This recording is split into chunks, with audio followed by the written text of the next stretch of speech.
You ask Tiger to solve. This deals with linear equations with one unknown. The final result is z equals 1 over 12. Let's solve it step by step. Group all constants on the right side of the equation. Subtract 3 over 4 from both sides. Group like terms. Combine the fractions.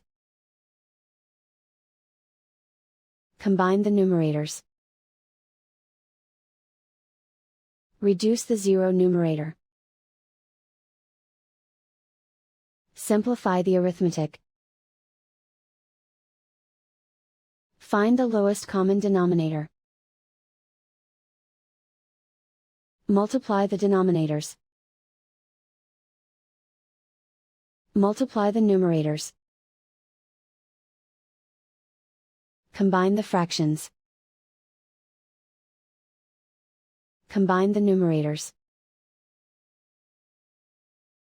And so the final result is z equals 1 over 12.